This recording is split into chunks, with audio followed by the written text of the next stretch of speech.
ব্র্যাক এনজিওতে আপনারা যারা চাকরি করতে চান, চাকরি করতে আগ্রহী আপনাদের জন্য কিন্তু ব্র্যাক এনজিও প্রচুর পরিমাণে জব সার্কুলার তৈরি করেছে এবং প্রচুর পরিমাণে লোক নিয়োগ করা হবে ২০২৬ এ। আমরা ইতিমধ্যে দেখেছি এই লোকগুলো নিয়োগ করা হচ্ছে। আপনারা যারা আবেদন করবেন কোন পদ রয়েছে এবং কি পদ, আপনারা কত তারিখ থেকে আবেদন শুরু, কত তারিখে আবেদন শেষ সবকিছু থাকবে আজকের এই পুরো ভিডিওতে। পুরো ভিডিও জুড়ে আপনারা আমাদের সঙ্গে থাকলে আপনারা ব্র্যাক এনজিওতে কোন পদে লোক নিয়োগ করা হচ্ছে এবং কি লোক নিয়োগ করা হচ্ছে, কোন পদে সবকিছু জানতে পারবেন। পুরো ভিডিও জুড়ে আমাদের সঙ্গে থাকতে হবে। আর আপনাদেরকে বলব, আপনারা যারা আমাদের চ্যানেলে এখনো নতুন আছেন অবশ্যই চ্যানেলটিকে সাবস্ক্রাইব করতে হবে। আর যারা অলরেডি করেছেন আপনাদেরকে ধন্যবাদ জানিয়ে আমরা মূল ভিডিওতে চলে যাব। ভিডিও শুরু করার আগে আপনাদেরকে বলছি, আপনারা যারা দেশে বা বিদেশে চাকরির জন্য দক্ষতা উন্নয়ন সার্টিফিকেট গুলো গ্রহণ করতে চান, আমাদের স্ক্রিনে দেওয়া হোয়াটসঅ্যাপ নাম্বার এবং ওয়েবসাইট ভিজিট করে সেখান থেকে অনলাইনে কোর্স করে আপনারা অনলাইন ভেরিফাইড সার্টিফিকেট গুলো গ্রহণ করতে পারবেন। যা পৃথিবীর যেকোনো জায়গা থেকে সার্চ করলে অনলাইনে আপনার সার্টিফিকেটটা শো করবে। সেখানে আপনি আপনার সার্টিফিকেট তথ্য সবকিছু দেখতে পাবেন এবং এটা 100% অনলাইন ভেরিফাইড। তো আমরা চলে যাচ্ছি আজকের ব্র্যাক এনজিওর জব সার্কুলারের মূল ভিডিওতে।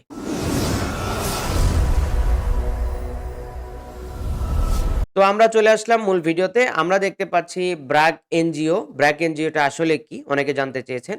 ব্র্যাক এনজিও একটি আন্তর্জাতিক উন্নয়ন সংস্থা বা বাংলাদেশ ও বিশ্বের বিভিন্ন দেশে দরিদ্র ও উন্নয়নমূলক কাজে কাজ করে থাকে। এটা ব্র্যাক। এখানে মানুষকে ক্ষুদ্র ঋণ প্রদান করা এবং অন্যান্য কাজ করা, মানুষের সহায়তা করা, গরিব দুঃখী অসহায় মানুষকে সাহায্য সহযোগিতা করা, রাষ্ট্রীয় সামাজিক কাজে প্রচুর পরিমাণে তারা অবদান রাখছে। তো সেজন্য আপনারা যারা ব্র্যাক এনজিওতে চাকরির জন্য আবেদন করতে চান অবশ্যই করতে পারেন। আমরা বাকি তথ্যগুলো পর্যায়ক্রমে জানিয়ে দিচ্ছি। ব্র্যাক এনজিওতে চাকরির জন্য প্রচুর পরিমাণে সার্কুলার দেওয়া হয়েছে। সার্কুলার প্রদান করা হয়েছে ২১ এবং ৩১ ডিসেম্বর ২০২৫, অর্থাৎ কিছুদিন আগে। সেটা এখনো চলমান আছে। ৩ থেকে অর্থাৎ ১ থেকে ৩ জানুয়ারি পর্যন্ত ২০২৬ এ প্রকাশিত হয়েছে। ২ টা প্রকাশিত হয়েছে সার্কুলার, ২১ তারিখ একটা আর ৩১ ডিসেম্বর একটা, এবং ১ জানুয়ারি থেকে ৩ জানুয়ারি ১, ২, ৩ এই ৩ দিনে প্রকাশ করা হয়েছে। তো বিভিন্ন পদের নামগুলো জানিয়ে দিচ্ছি। আবেদনের শেষ তারিখ ৫, ৬, ৮, ১০ ও ১৫ জানুয়ারি। যেমন আজকেও কিন্তু তারিখ রয়েছে, আবেদনের শেষ তারিখ। কোনটার শেষ তারিখ সেটা আপনারা ভিডিও শেষে বুঝতে পারবেন। এবং সর্বশেষ আমরা দেখতে পাচ্ছি ১৫ জানুয়ারি পর্যন্ত চলবে। জানুয়ারি ২০২৬ পর্যন্ত চলবে এই আবেদনগুলো। তো আপনারা যারা আবেদন করবেন অবশ্যই আপনারা কিন্তু তথ্যগুলো দেখে আপনারা আবেদন করতে পারবেন। আপনারা যে পদে আবেদন করবেন পদগুলো বেছে নিতে পারেন। আমরা পদের নামগুলো জানিয়ে দিচ্ছি। Medical officer, barrack health programme project, safety. তারপরে আমরা দেখতে পাচ্ছি অফিসার সিকিউরিটি সার্ভিস ডিপার্টমেন্ট। আমরা দেখতে পাচ্ছি ophthalmic assistant, BRAC health programme project staff. তারপর দেখতে পাচ্ছি psychologist, BRAC health programme BHP.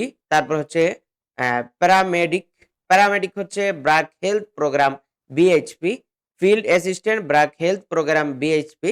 তারপর officer service quality assurance, BRAC health programme. তারপর senior officer data quality assurance, BRAC health প্রোগ্রামে রয়েছে। এগুলো সাধারণত স্বাস্থ্য, নিরাপত্তা ও ডেটা গুণমান নিয়ন্ত্রণ সংক্রান্ত পদের উদাহরণ। তো আপনারা যারা এই পদগুলোতে আবেদন করবেন, এই পদগুলো কখন কিভাবে রয়েছে আমাদের ডিসক্রিপশনে লিংক থাকবে জব সার্কুলারের। আপনারা সেখান থেকে দেখে আপনাদের পদগুলো যাচাই করে আপনার আবেদনের সময় আছে কিনা সেটা আপনি দেখে আপনি কিন্তু আবেদন করতে পারেন। তো আবেদন করতে আবেদন যোগ্যতা ও যোগ্য অনলাইনে আবেদন করতে হবে। যারা যোগ্য রয়েছেন তারা অবশ্যই অনলাইনে আবেদন করতে হবে। সাধারণ যোগ্যতা জাতীয় পরিচয়পত্র থাকা, সংশ্লিষ্ট পদের শিক্ষাগত যোগ্যতা থাকা, অভিজ্ঞতা থাকলে আরো সুবিধা হয়। তার মানে যারা অভিজ্ঞ তাদেরকে অগ্রাধিকার দেওয়া হবে অনেক বেশি। আপনারা যারা যোগ্য প্রার্থী রয়েছেন সেখানে আবেদন করতে পারেন। সেখানে প্রচুর পরিমাণে পদগুলো দেওয়া আছে। আপনারা দেখে আপনাদের যাচাই বাছাই করে তারপর আপনারা আবেদনগুলো করতে পারেন। অনলাইন কেরিয়ার অর্থাৎ আবেদন লিঙ্কটা আমাদের ডেসক্রিপশনে থাকবে। আপনাদেরকে স্ক্রিনে দেখিয়ে দিচ্ছি। অনলাইন আবেদন career.brack.net/jobs থেকে আবেদন করতে হবে। আমরা দেখতে পাচ্ছি সার্কুলার গুলো প্রকাশিত হয়েছিল ২১-৩১ ডিসেম্বর ২০২৫, ১ থেকে ৩ জানুয়ারি ২০২৬। অ্যাপ্লিকেশন ডেডলাইন অর্থাৎ শেষ হবে ৫, ৬, ৮, ১০, ১৫ জানুয়ারি ২০২৬। সময় অনুযায়ী আবেদন করুন, না হলে কিন্তু আবেদন পরবর্তীতে করার সুযোগ নেই। তো আপনারা যারা আবেদন করবেন, আবেদন করার জন্য হচ্ছে অফিসিয়াল কেরিয়ার পোর্টাল খুলতে হবে। অর্থাৎ আপনারা কেরিয়ার ডট ব্র্যাক এ যাবেন। ওয়েবসাইটে যাওয়ার পর হচ্ছে সেখানে একটি সিভি তৈরি করতে হবে। আপনার কাঙ্ক্ষিত পদ খুঁজে বের করে এপ্লাই নাও ক্লিক করুন। পার্সোনাল অবলিক কনট্যাক্ট ইনফরমেশন দিতে হবে। শিক্ষাগত যোগ্যতা, অভিজ্ঞতা, সিভি আপলোড করুন। সাবমিট করে রেফারেন্স নথি সংরক্ষণ করুন। তো ব্র্যাক এনজিওতে আবেদন করার ভিডিও আমাদের পরবর্তী ভিডিওতে থাকবে। কিভাবে আবেদন করতে হবে সেটার নিয়ম কিন্তু আমরা আপনাদেরকে পরবর্তী ভিডিওতে জানিয়ে দিব। সেজন্য আমাদের চ্যানেলটা সাবস্ক্রাইব করতে হবে প্রথমত। দ্বিতীয়ত হচ্ছে আপনারা আমাদের প্রত্যেকটা ভিডিওতে কমেন্ট করতে হবে যে আপনি কোন পদের জন্য নিয়োগ বিজ্ঞপ্তিটা চান, আবেদনের প্রক্রিয়াটা চান সেটা আমাদেরকে বলতে হবে। আমরা আপনাদেরকে আবেদনের প্রক্রিয়াটা জানিয়ে দিব। তো আপনাদেরকে বলছি আপনারা যারা দেশে বা বিদেশে চাকরির জন্য দক্ষতা উন্নয়ন সার্টিফিকেট গুলো গ্রহণ করতে চান, আমাদের স্ক্রিনে দেওয়া WhatsApp নাম্বার এবং হচ্ছে ওয়েবসাইট ভিজিট করতে পারেন। ওয়েবসাইটে প্রচুর পরিমাণে কোর্স দেওয়া আছে। কোর্সগুলো করে আপনারা অনলাইন ভেরিফাইড 100% ভেরিফাইড সার্টিফিকেট গুলো গ্রহণ করতে পারেন আমাদের ওয়েবসাইট থেকে। তো এগুলো হচ্ছে আ পৃথিবীর যেকোনো জায়গা থেকে সার্চ করলে আপনার তথ্য পাওয়া যাবে। অনলাইনে ভেরিফাই হবে। প্লাস হচ্ছে এগুলো অনলাইন থেকে সার্টিফিকেট ডাউনলোড করার সুযোগ রয়েছে। এই হচ্ছে প্রসেস। তো আপনারা যারা আমাদের চ্যানেলের সঙ্গে যুক্ত রয়েছেন আপনাদেরকে অভিনন্দন জানিয়ে আজকের মতো বিদায় নিব। দেখা হবে আপনাদের পরবর্তী কোনো আপডেট ভিডিওতে। আসসালামু আলাইকুম।